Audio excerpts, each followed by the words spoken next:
Hey everyone. So in this session, I'm going to teach you statistics. So statistics is a mathematical science including methods of collecting, organizing, and analyzing data in such a way that meaningful conclusions can be drawn from them. In general, its investigations and analysis fall into two categories, mainly descriptive and inferential statistics. So you just have to think of statistics like you will collect historical data, organize it, and analyze data so that some meaningful information can be drawn from the data. So this is all about statistics, and we have two categories in statistics. They are descriptive and inferential statistics. So developing statistical thinking. Statistics include numerical facts and figures. For instance, the largest earthquake measured 9.2 on Richter scale. Men are at least 10 times more likely than women to commit murder. One in every eight Americans is COVID positive. So these are like facts and figures. So if you want to analyze this data correctly, you have to perform some data analysis. Based on that data analysis, only then you can conclude what is the main reason for the largest earthquake that was measured 9.2 on Richter scale. And is it really true that men are at least 10 times more likely than women to commit murder? And what are the reasons behind this? And one in every eight Americans was COVID positive. So, what is the reason? How it is affecting the data? So, the study of statistics involves math and relies upon calculations of numbers, but it also relies heavily on how the numbers are chosen and how the statistics are interpreted. For example, consider some of the scenarios and the interpretation based on the presented statistics. So, we have two scenarios here over here. So, based on these scenarios, we have to conclude if the given fact is if the given example is valid or not. Okay, so a new advertisement for Amul's ice cream introduced in late May of last year resulted in 30% increase in ice cream sales for the following 3 months. Thus the advertisement was effective. If you look at this example, so they are saying that the Amul's ice cream advertisement actually introduced in last May, which resulted in 30% increase in ice cream sales. But if you see, usually ice creams demand will go during the summer season, during these 3 months, between May, June, July. So it can't be this advertisement can't be such effective as we think, because the summer season, the spring season can be the responsibility for the higher increase in ice cream sales. So sometimes we have to look at the other variables also, which is actually responsible for the outcome of something. Okay, so the second example here is the more liquor shop in a city, the more crime there is. Thus, liquor shop leads to crime. So, if you consider this example, usually wherever liquor shops are there in a city, populations are supposed to be more over that in that region. Okay, so what happens is that where population is more, there is a high chance that crimes are going to be committed over there. So we can't say that liquor shop is mainly responsible. The main responsibility for this is the increase in population because of the liquor shop, because of which the increase in population, there is a high chance of crime rate to be increased in that region. So let's see the answers.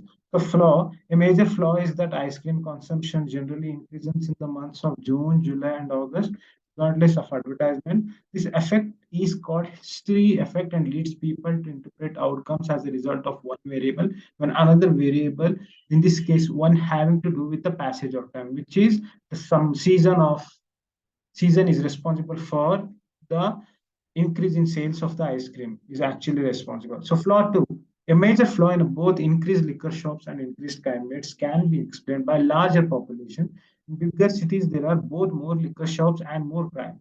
This problem refers to the third variable problem. Namely, a third variable can cause both situations. However, people erroneously believe that it's a casual relation between the two primary variables rather than recognizing that the third variable can cause both. So you have to look in all aspects to analyze the data, and you have to make sure that you're not being influenced by one data. Like in this case, should not be thinking that the main increase in sales of the ice cream is due to advertisement. No, there is a third variable, which is the season. And also in liquor shop leads to more crime. This is also, you have to see another picture also. Third variable here is the population, which is the main responsibility for increase in crime. So you have to make sure that when analyzing data, there is no way you actually influence by having a bias towards it. Okay, you don't need, when you are doing a data analysis, you need to make sure that there is no bias related when you are performing analysis on data. So as I said, as I discussed before, there are in statistics we have two types. First is the descriptive statistics, and second is the inferential statistics. Descriptive statistics deals with the processing of data without attempting to draw any inferences from it. The characteristics of data are described in simple terms. Events that are dealt with include everyday happenings such as accidents, price of goods, business incomes, epidemics, sports data, population data. So you have to understand this that in descriptive statistics, we are all concerned with the historical data, and we take that historical data and we process that data without drawing any inference from it. That means we are not going to make any prediction on the historical data that we got. We just process data and find some of the values from that data, like mean, median, mode. For us, and I will explain about despite type distinct statistics in the later class. So let me come to inferential statistics now. So inferential statistics is a scientific discipline that uses mathematical tools to make forecast and product projections by analysis of the given data. This is of use to people employed in such fields such as engineering, economics, biology, social science, agriculture, business, education. So you have to understand that this inferential statistics tries to draw predictions or draw forecast something about the future. So it will process the historical data, like let's take weather forecasting, right? So how do we know that tomorrow it's going to rain, or day after 10 days it's going to rain? So this data is collected for the last some decades. So because of this data, they are able to predict if it is going to rain on that day or not. So they have that data based on which they are making some forecasting and prediction. This is all about inferential statistics. So you have to just understand that descriptive statistics is just about processing of data without drawing any conclusions from it, without drawing any inference, any predictions from it. Whereas inferential statistics is all about processing the data and making some forecast, prediction, or projection after analyzing the given data. So now let's come to population and sample. So population refers to the total of amount of things. Okay, so it's the total amount of things. Let's say you want to find a population in your city. The population of in your city should be include each and every individual that are there in your city, and the sample is like some part of the population that you are going to take for study, that is going considered to be population. Okay, so population is entire thing and sample is a part of the population. This is called as this is sample and population respectively. So if you want to see the sample size, so we have the sample, right? Count the number of objects or total number of amount of things in the sample.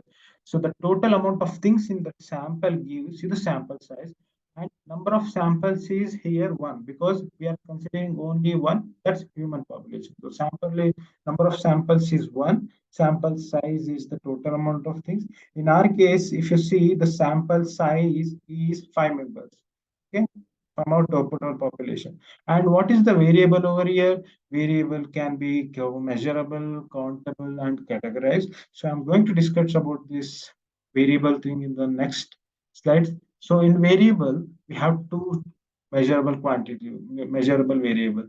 quantitative data, and we have qualitative categorical data. So in quantitative data, it's all about data that can be measured in numbers, whereas categorical data, it is not. It is refers to the values that place things into different groups or certificates. It's like with quantitative data is measurable, whereas categorical data can be groups divided into groups. So let me give quantitative data example. Like height can be measured and weight can be measured and midterm score can be measured within 0 and 100. And whereas categorical variables comes where you have hair color and type of cat and letter grade. Okay.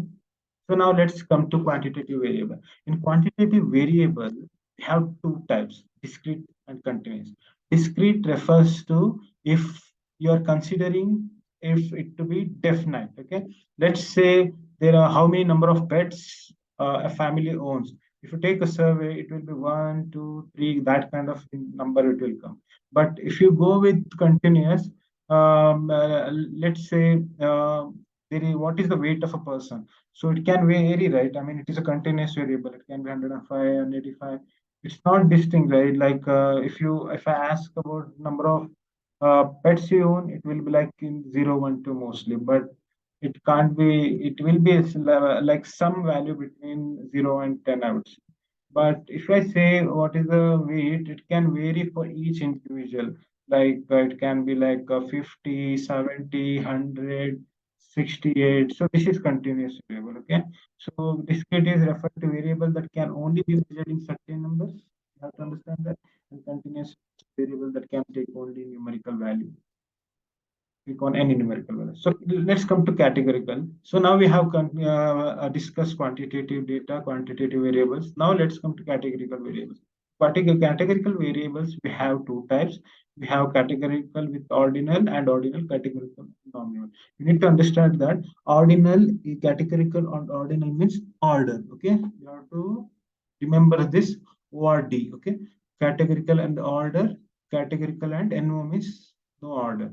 Okay, you can remember like this. So categorical and order means there is a logical of ordering to the values of a categorical variable. Let's say grade. Okay, you can order it in from lowest to highest or highest to lowest. But what you cannot order is hair color or the type of pet, like a type of cat you have. Like there is no order for that. Like if I have to say letter grade, you can order in A plus C, B plus B, C plus C, and like that. But if I say order in hair color, this is not possible, right? Hair color can be red, blonde, blue, black, kind of thing. Now let's come to data visualization basics. So what is data visualization? Data visualization is the representation of data or information in a graph, chart, or other visual format. It communicates relationships of data with images. This is important because it allows trends and patterns to be more seen easily.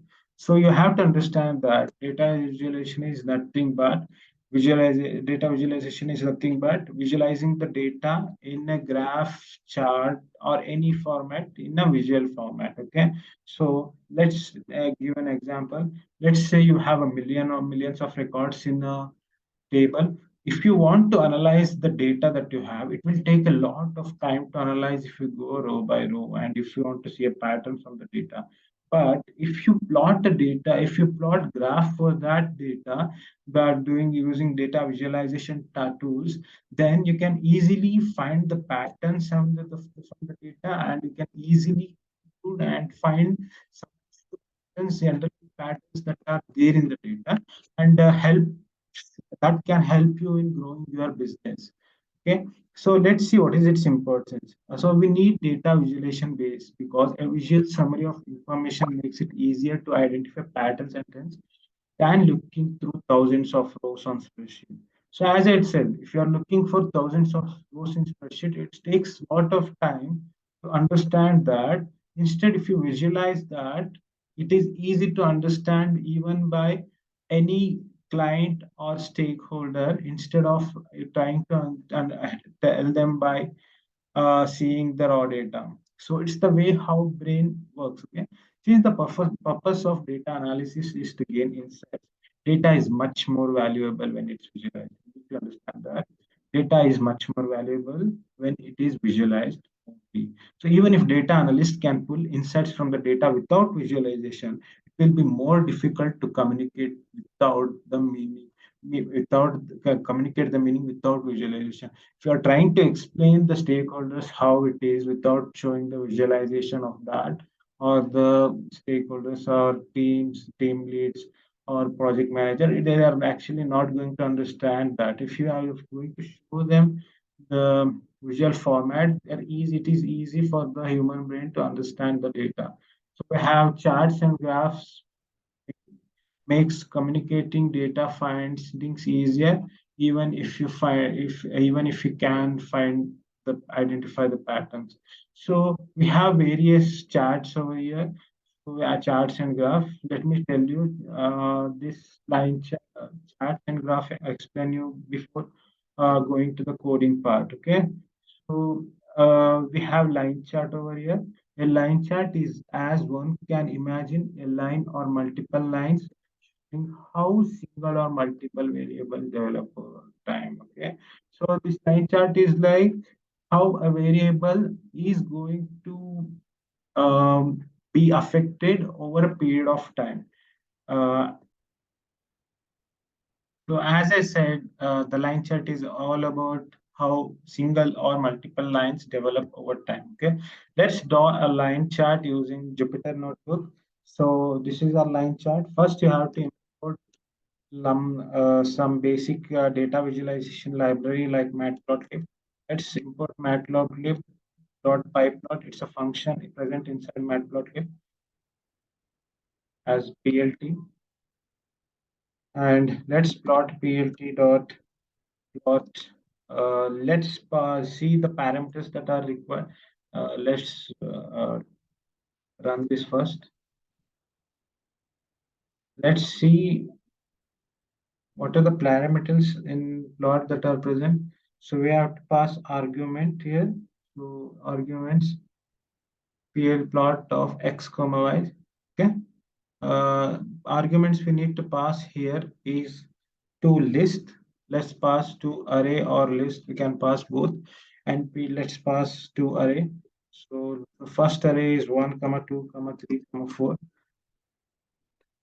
Okay, the first array is 1 comma 2 comma 3 comma 4, and the second array is 1 comma 4 comma 9 16. So plt dot show if you do. So I can see how the value is increasing based on x variable, how y variable is increasing based on x. Okay, so if you see the function, mathematical function present here is x square. Okay, y is equal to x square. For x is equal to 1, y is equal to 1, x is equal to y is equal to 4. So we can I even do a labeling also. So we can do that using plt.x label, x label of x-axis, let's say x-axis, and y label, let's label it as plt.y label as y-axis.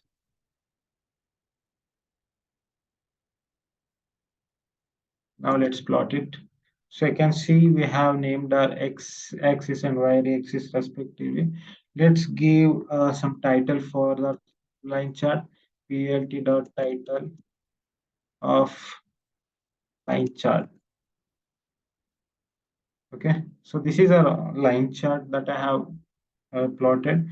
Now let's plot a pie chart. So a pie chart is a circular graph divided into slices. Okay, larger slice the bigger portion of the total quantity it represents. So let me show you a pie chart and then explain you about pie chart. So let me draw a pie chart for you guys. Pie chart.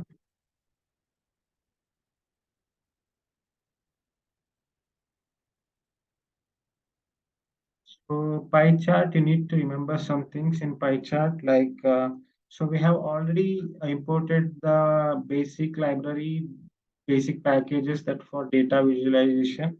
So now let's do plotting. Okay.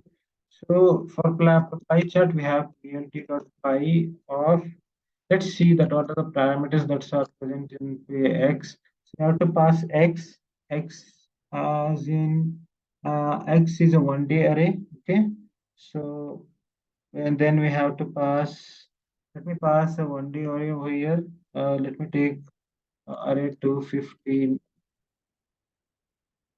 130, 245, and 210. Okay. Then next, then we have to pass labels for this. So whatever value you have given, then you have to pass labels. Let's pass labels to be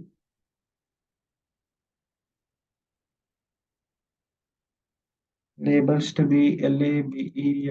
is equal to R, Java,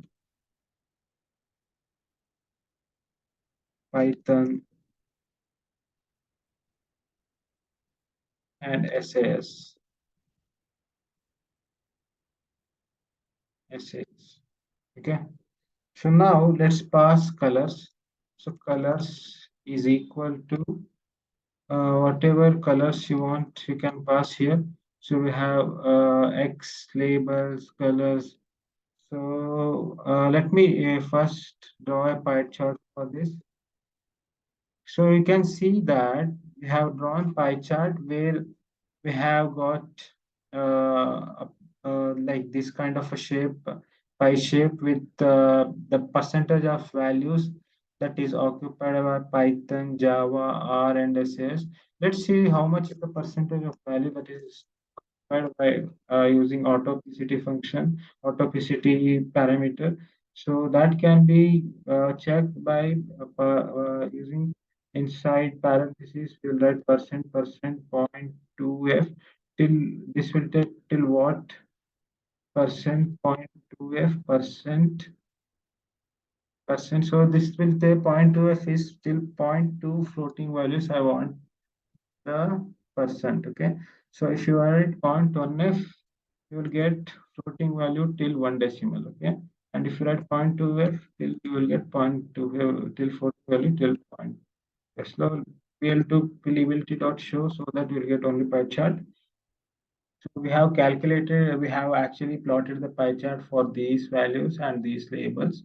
So you can see 26.9% of the pie chart area is occupied by R programming, and 26.2 is occupied by SAS, and majority of the proportion is occupied by Python. So you can see this is how pie chart works. Instead of passing here the array, you can also pass it as a variable. Like let's give it sizes. These are the sizes. Sizes is equal to v. Then you can pass sizes over here. Similarly, you can pass labels instead of over here. You can take label is equal to this, and you can pass labels as labels. Okay. And also there is a colors parameter also if you want to change depending on what colors you want. Like let's say you want Java color to be different. You can give it as colors is equal to, let's say, inside our array, inside a list, you can pass red, green, blue, and orange. So this colors is like respective to the labels. Like R is red, and Java will be in green, Python will be in blue, and SAS will be in orange. Let's pass colors is equal to colors. Let's pass colors parameter and pass the variable that we. So you can change. See here, the values have been changed, and let's make it point to floating values.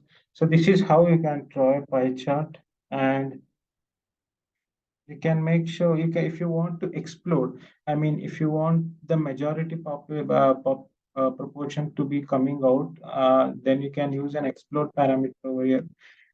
Give explode equal to 0.05 comma 0 comma 0 comma 0.05. So you can pass this explode is equal to explode.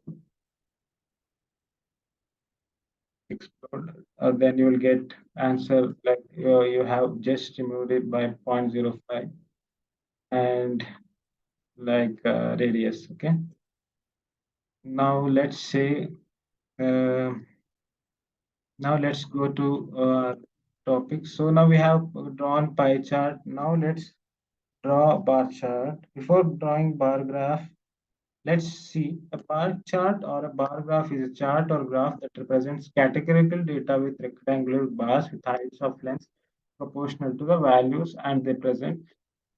The bars can be plotted vertically or horizontally, can be of one variable or many. You just have to understand bar graph is nothing but it's categorical data with more than one variable. Okay, well, it can be one variable or many variable also. Okay, it depends. Okay, so it usually gives bars with heights of lengths of proportion to the values that they present. Let me draw a bar chart over here. So bar chart. So for a bar chart, we already have imported the basic library. Let's write plt.bar and see what are the parameters that are present. So we have to pass an array. X is an array over here. If you see here, it's an array, float or array like. Then what we can pass is um, then we might have to pass the height. This is also mandatory. Height will pass height, float, or array like. So both arrays we have to pass. And along with that, we can pass other variables like color as well. So let's pass inside the bar. Let's pass Python, comma, stats, comma, ML, comma, deep learning, DL, comma, SQL.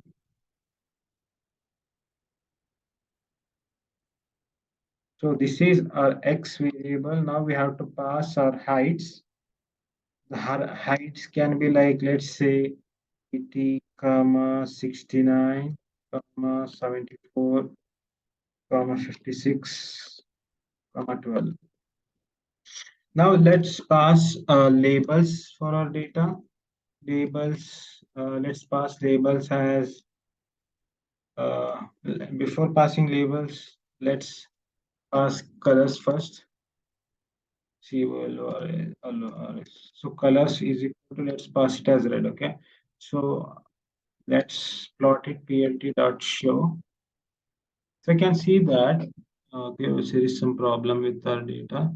Set okay, 1, 2, 3, 4, 5. Okay, 1, 2, 3, 4, 3, 5, 3, 5. So PLT, what is the problem? Rectangular object has no property colors. Okay, colors is not there, it's actually color. So you see that we have plotted a bar chart.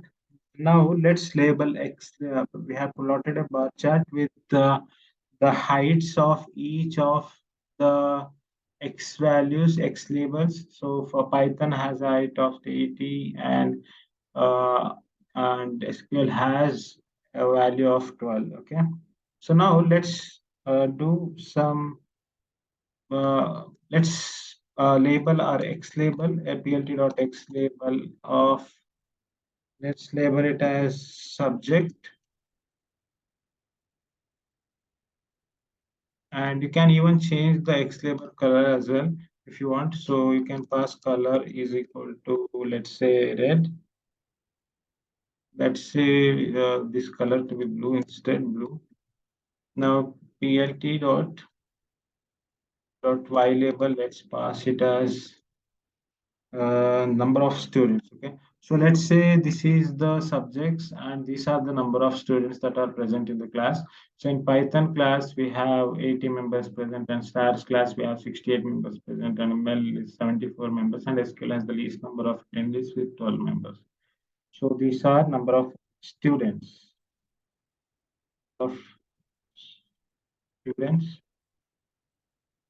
So if you plot it, number of students, where is this problem X? So now you can see the plot. We have a subject. Let's change the color of Y as well to blue. You can see we have labeled X label and Y label, but we can also label this thing as well. What is this? So this is this is the DS. This is the student count, right? Student count in each subject. Let's pass labels parameter LAB LS. Label is equal to student count in different subjects. So now if you want this to be visible in your pie chart, then in our bar chart, then you have to pass here plt.legend. Then it will be visible. You can see here student count in different subject is visible.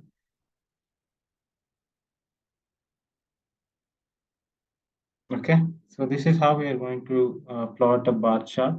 Now let's come to the next histogram part. So if you want to plot an histogram, a series of bins showing. So what I want to say is what is histogram. So histogram is the series of bins that shows us the frequency of observations of a given variable. So let me share you an example over here. So let's say we have an histogram with high weight. So these are the bins that we have totally 1, 2, 3, 4, 5 bins, and in 5 bins we have between 100 to 110, where 110 is excluded. Between this region, so right hand value is excluded, left hand is included. So 100 is included between 100 and 110, and like this 120 to 120, 110 to 110 is included. 120 is included in the left hand side, like that. So you can see that we have 8 people with weight between 100 to 110. We have 16 people between 16 people with weight between 110 to 120. So if you want to see the frequency of distribution, you can write like weight between 100 to 110, 8, 16, 12, 8, 6, respectively between 140 and 150. Now, if you want to see the frequency distribution, as I said, by convention we see that each interval does not include the right hand part. As I said before, the left hand side will be included, the right hand side is not included.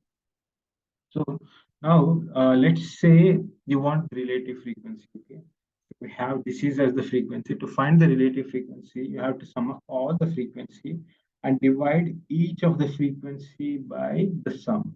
So when you divide each of the frequency by the sum of all frequency, then you will get relative frequency, which is percentage. Okay, so this is the percentage. Okay, so if you add up all these percentage, it comes to be 100%.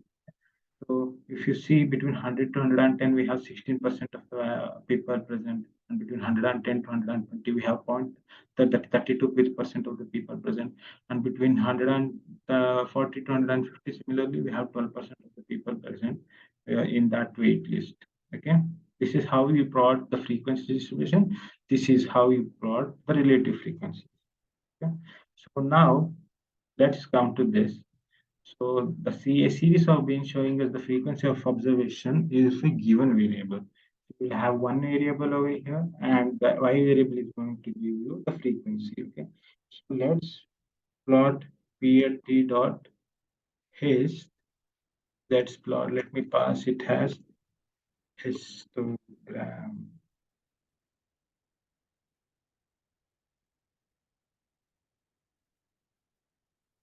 Okay. So I have passed histogram. Let me write a code. So plt dot his of. Let me pass a list of values here. Let me see what are the in list. We have to pass x and bins value. So let me pass x as the way array. Array is the x, and bins is going to be any array. X is array of or sequence of arrays. Input values is like a single array of sequence of arrays. Let me pass values like 12, 14, 75, 67, 42, 35, 84, 49, 43. Let me take values below 50, 50, 43, 34, 25, 18. So we have actually taken the array. Now let's say we have this total number of things we want is 6 for this. Let me plot clearly dot show. So you can see that we have values between, we have total 6 bins. We are not able to find here. Let me increase the count over here. Let's say bins value to be 10 instead. So if you see now we have 10 bins, 1, 2, 3, 4, 5, 6, 7, 8, 9, 10. So we have 10 bins over here. And you can see between this value and here we have one value present, and this we have another value. We have between this region and this we have 5 values present, and between this and this we have between 15, maybe between 15 7 8 and 15 we have 2 values present, and similarly between this and for 35 we have one value, and between 30 and 40 we don't have any value. I can say here we don't have any value between 35 and 40. So similarly like that, this is how you plot an histogram. Okay, you can change values over here, like you can make it like 4, like I can decrease the value such a way that all values like in summary. So now the values comes out to be 43, right? Let's make it as 4. Let's increase the bins value by 5. So you can now see how the bins values between 0 and this value, we have one value, we have 4 value between this and this. Between this and this region, we have 3 values. This is giving the frequency. Okay. Now let's come to the last plot of our graph plotting. So that is a scatter plot. A scatter plot is great indicator that allows us to see whether there is a pattern to be found between two variables. So when you're plotting a scatter plot, use the relationship between two variables. It can be positively related, negatively related, but it will give relationship. Okay. So let me plot a scatter plot. So scatter plot can be plotted using a function like plt dot scatter. We have to pass two arrays because we have x and y variable over here, and let's pass x as uh, array like 1, comma 2, comma 3, comma 4, comma 5, comma 6, comma 7, comma 8. Let's pass y to be, y has y, comma 2, comma 4, comma 2, comma 1, comma 4, comma 5, comma 2. Let's plot this and check plt dot show. Let me see. So this is a scatter plot. So we don't have any label mentioned. Let me label it as label is equal to my label, and let's me input plt dot legend. So I have plotted my with the label showing as my label and showing as legend. Let me change the color of this to be green, like color of the dot to be green, color of the representation of points. So now I have changed. Let me change the marker also. Marker can be changed to any value. Let me change it to from circle to some star.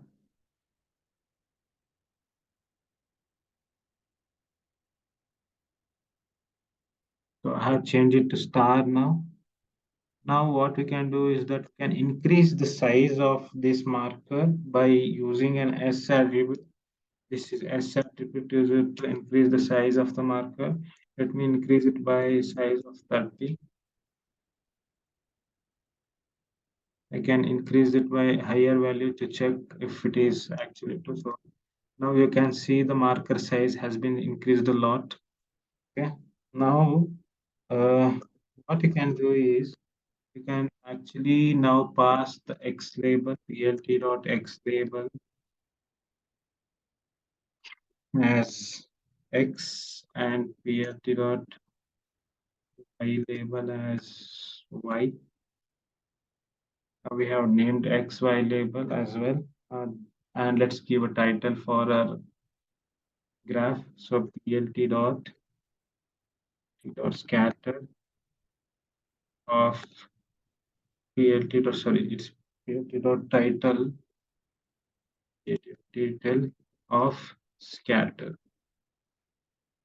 plot. This is how you can plot a scatter plot. So this is all about our data visualization basics. Now let's come to descriptive statistics. So this was all about the data visualization basics. Now I'm going to teach you descriptive statistics. So as I said, descriptive statistics deals with processing of data without attempting to draw any inference from it. The characteristics of the data are described in simple terms. Events that are dealt with include everyday happenings such as accidents, price of goods, business incomes, epidemics, sports data, population data. When we give description of data, there can be three kinds: measure of central tendency, measure of dispersion, and measure of symmetry or shape. So in measure of central tendency, we will find out mean, median, and mode. We will find out mean and median for a numerical data and mode for a categorical data. And in measure of dispersion, we have standard deviation, variance, range, and IQ. Standard deviation, and next in measure of symmetry or skewness, shape is skewness and kurtosis. Let me teach you about measure of central tendency. Measure of central tendency is, so let me give you an difference of this descriptive statistics first. So if you see here, we are actually calculating some data without actually trying to do the prediction. Okay, so we are just trying to find some days, date, some we are just trying to extract some information from the raw data that we get. So let's see measure of central tendency. A measure of central tendency is a summary statistics that represents the central point or a typical value of the data set. Okay, it represents the central or pair point of a data set or typical value of a data set. These measures indicates the most values in a distribution fall and are also referred to as the central location of the distribution. So this actually gives the general idea of how the data is distributed and how actually the most of the data is concentrated at a particular value. If you take consider into mean is average value of the set of numbers. Mean is a number around which a whole data is spread out, and it is denoted by mu for a population mean and for a sample mean. So example of mean of these elements are, you can see the five. We have an example like find the mean of this. So for finding the mean, take the average value, like take some all the values and divide by the total number of divide by the sample size. So we have the sample size here as 7. So it comes to be 5.43. Let's actually do this in the Jupyter notebook as well. So let me say here we are going to find mean, median. Okay.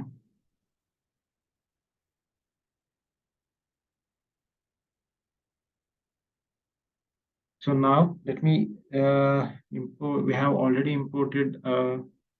Let's import NumPy. So NumPy is usually imported for numerical Python, usually used for performing operation data-related operations on arrays. So let me import NumPy as MP, and let's take data where we have set of values like 1, 1, 2, comma 2, comma 2, comma 3, comma 4, comma 9, comma 9, comma 9. So Let's calculate the mean value from this. We can calculate using the function that is present inside numpy library, that is np.mean, and we'll pass data over here. So we got the numpy data average to be around 4.44. So let me check once again on the values: 111, 1122, 3, 4, 3. Let's take another 9. So this is our mean. So this is how you find out mean. So now let's go to median. Median is the value which divides the data in two equal parts. That is number of terms on the right hand side, or if it is the same as the number of terms on the left hand side. And data is arranged in either ascending or descending order. Note, if you sort data in descending order, it won't affect the median, but IQR will be negative. I will teach you IQR in the later slides. So find the median of this. So put it in first. When you get 5 to find the median of a data set, then you have to put it in an ascending order first. Then divide the left hand side and right hand side equally, and try to find the middle element. If there are odd number elements, then the middle elements is going to be your median. If there are even number of elements, then you have to find the average of the middle two elements. Let me say this is the middle element. It is easy to find the middle element over here because there are total 1, 2, 3, 4, 5, 6, 7 elements. So the fourth element will be the median. So here 5 is the median, index 3 is median. So if you have new equal number, if you have even number of elements, then you have to take average. So you take average of these 3 and 4 to get the median. So let me try median now. np dot median of, let me pass data over here also, np.median. So the median of this data set is 4. Okay. So now let's come to mode. Mode is the term appearing maximum time in a data set, that is term that with highest frequency. So find the median of this thing is easy. A mode is maximum number of repetition in a data set, hence mode is 5. So if you see this data set, we have 5 repeated twice and other element repeated once. So highest number of repetition is in our mode. So in our case, mode is equal to 5. If there is no repetition in data, then there is no mode is present. What is the mode? Example, what is the mode of this thing? None, mode is not present. Yeah. Let's build some concept before going ahead. What is the minimum and maximum value? It is the minimum and maximum value of a data set. So let me actually, before going to this concept, let me try to find out mode. So if you want to find out mode, then we don't have a function. Then we don't have a function in NumPy. We have to import scipy.stats from scipy.stats, from scipy import stats. Okay, so in scientific Python we have this, in stats we have one mode function from scipy import stats. Okay, now let's see stats dot mode of, what is the stats dot mode of data. So we got the data mode where our result is 9 and it has repeated for 5 number of times.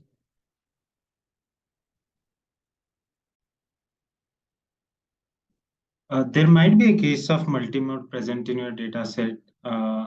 Let's say you have a multimode, how you are going to solve that multimode problem. So multimode, from collections, there is a collections library. From collections, you need to import counter.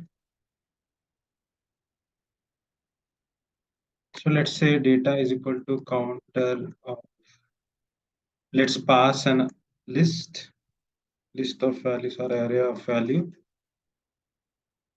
1, 1, 2, 2.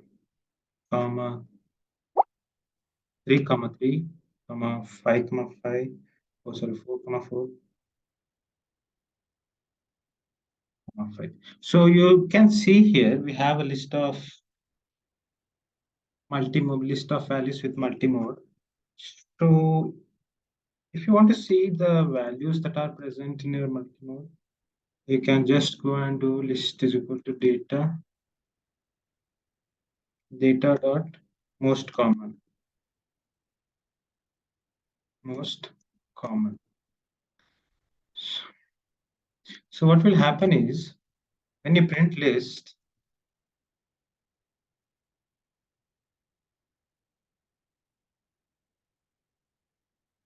you will get the most.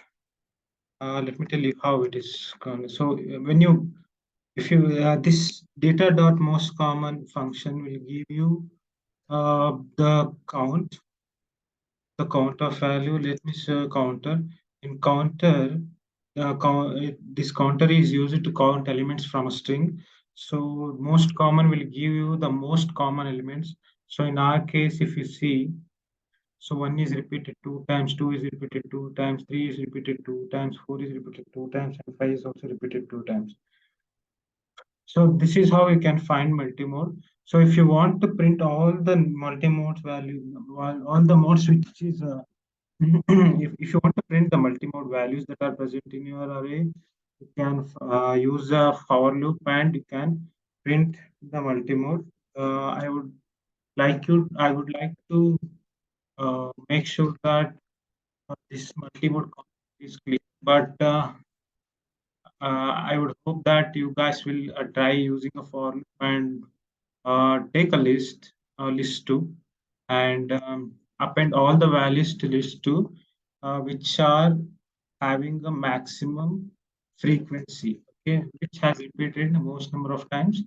Compare that with the compare the frequency with the most maximum frequency. Like let's say you have 5 comma 5 comma 5 here. You can see the frequency is 3 over here. The 5 is repeated 3 times, and you can take this as the max value and compare it with the other frequency as well, and try to append it to a list with the most frequent, most number of times that has been repeated. Okay.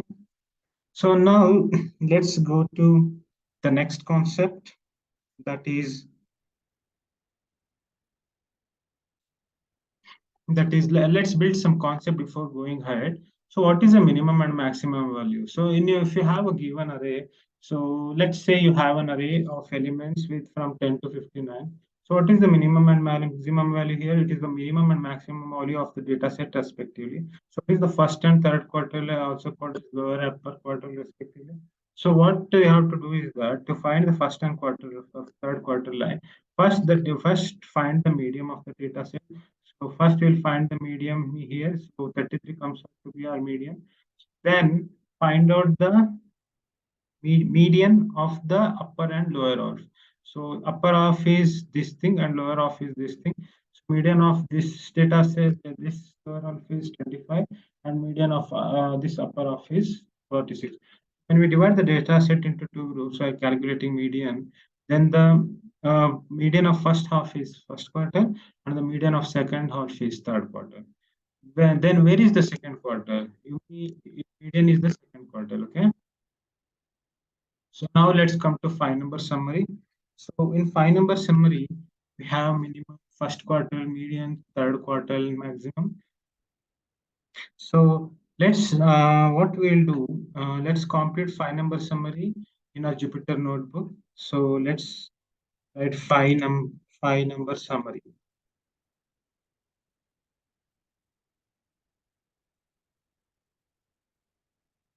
So for computing 5 number summary, so we have given the ages of people registered for a webinar, calculate the 5 number summary. So now we have to calculate the minimum, maximum, first quartile and second quartile and median. So this can be done using a function in NumPy. So let's take a data. Data is equal to, 1922. So we will take this example. So let's take this example, or let's take some other example. Let's take this example only. 1922, comma 23, comma 25, comma 26, comma 28, comma 29, comma 31, comma 32, comma 34, comma 37, comma 39. These are the values present in our data. So now we have a function in NumPy called np dot percentile. Let's see a percentile. So in percentile function, what we have, there are few parameters in our percentile function. We have to pass a and b q parameter. A is array like input array or object that can be converted into an array. Okay, we have to pass input array over here. So that is our data. So the second parameter is going to be our Q. So what is Q? Let's see what is Q. So Q is array like float, percentile or sequence of percentile to compute, which must be between 0 and 100 inclusive. So we have to pass the percentile values on. We want 0 percentile, 25 percentile, 50 percentile, 75 percentile, and 100 percentile. That is the maximum. 0 and 100 is the minimum and maximum respectively, and 25 and 75 Q1 and Q3 respectively, and median is our Q2. So now there is another parameter that is there, that is interpolation. Okay, interpolation. Interpolation is here we are going to consider it as a midpoint. Okay, here we have interpolation as linear, lower, higher, midpoint, and nearest. So we will consider it as a midpoint, which is I plus j by 2. So interpolation is equal to midpoint. So when you run this code, so you will see that the percentile value 0th percent is 19, 25th percent is 24, 50th percent is 29, 75th percent is 33. There is a problem. Let me check the data set once again. 19, 20, 23, 25, 26, 28. 28 is missing here. So 28, 26, 28, 26, 28, 29, 29 is repeated twice. So yeah, this was our data set, right? 39 is the highest value, 19 is the lowest value. So total number of elements, let me check. 1, 2, 3, 4, 5, 6, 7, 8, 9, 10, 11. So 1, 2, 3, 4, 5, 6, 7, 8, 9, 10. Okay, we have 12 elements each. So minimum is 19. For this, given the ages of people registered for webinar, calculate the 5-point summary of the ages of participants. So this is the 5-point summary. So 5-point summary values are 19, 24, 28.5, 33, and 39. Okay.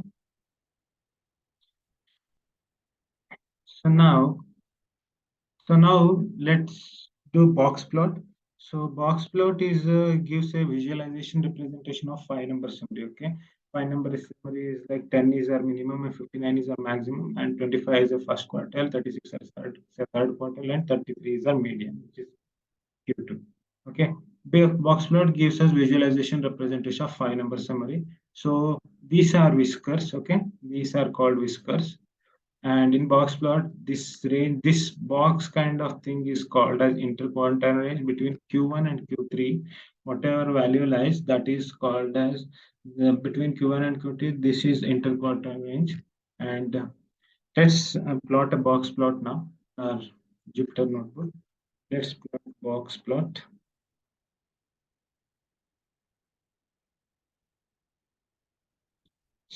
So first, for plotting box plot, we need let me take import. We need pandas. Like we need a data frame for that for plotting box plot.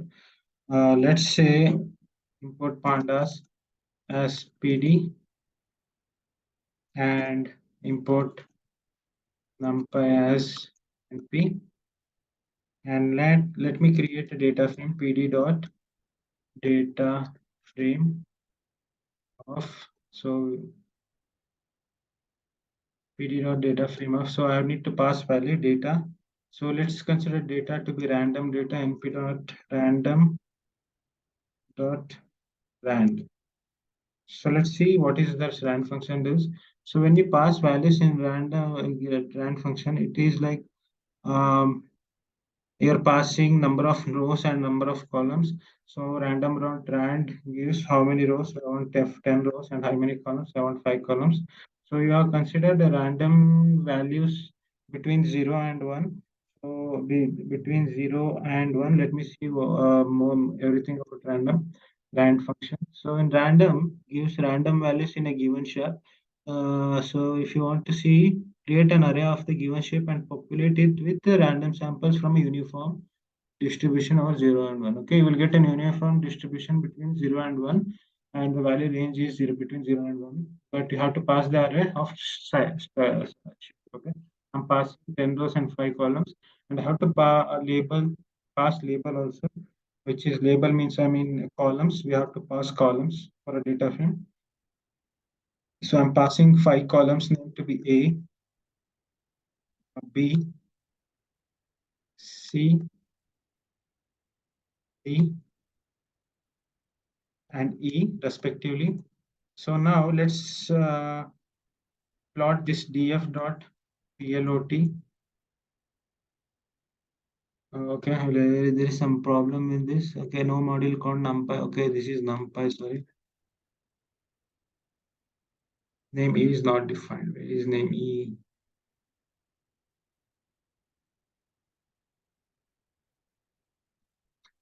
Okay, so we don't have to plot this. We have to plot box plot. This is line plot kind of thing. So df dot plot dot box. So we have plotted box plot for our data frame, and these values keep on changing when you run the code because it's random integer, right? Random values we are taking between 0 and 1. And if you want to see our data frame, let me describe df dot describe. So I can see the maximum value comes out to be 0.9 and minimum is 0.37 for A, and similarly 0.01 is minimum for B, and similarly all the values range between 0 and 1. So you can see we have 5 columns, and you can see count is 10, which is we have total 10 rows. So this is all about box plot. So now let's see a measure of spread or dispersion. So standard deviation. Uh, So measure of spread or dispersion. So in measure of spread or dispersion, we have standard deviation. So standard deviation is the measurement of average distance between each quantity and mean. That is how data is spread out from the mean. Okay. A low standard deviation indicates that data points tend to close to the mean of the data set, while the highest standard deviation indicates the data points are spread out over the wide range of values. Okay. In Python, we can find out standard deviation using this formula. So we use std function. So let me show it in Jupyter Notebook. So standard deviation. So we write np dot. In NumPy, we have std function to find out standard deviation. So np dot std of data. Let me take the data that I had already given for mean, median, and mode. So this is the data I'm copying.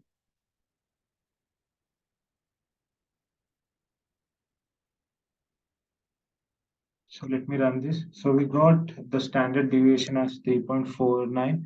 So, and if you want, so this is all about the standard deviation. You just have to remember that the average distance between each quantity and the mean is the standard deviation. Okay. And this is for population standard deviation. Like you can also calculate standard deviation by importing statistics also. Let me show put statistics statistics dot pstd of data.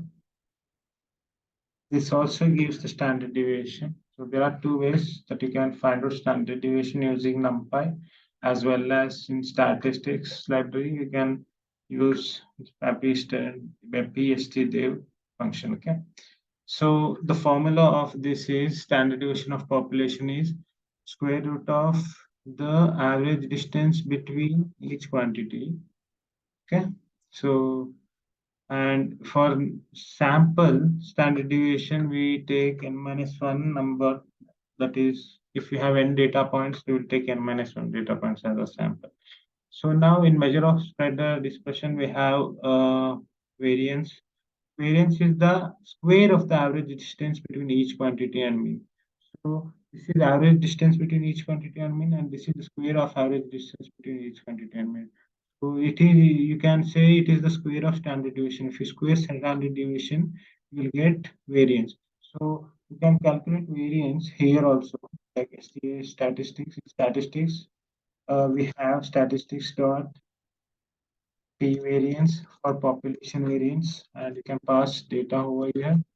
So we'll get variance of this data, and if you want variance using NP, you can also find NP dot here, where this also gives variance of data. So these outcomes will be same. So this is all about standard deviation and variance. You just have to remember one thing, the average distance between mean and the sample, each quantity is standard deviation and the square of standard deviation is variance.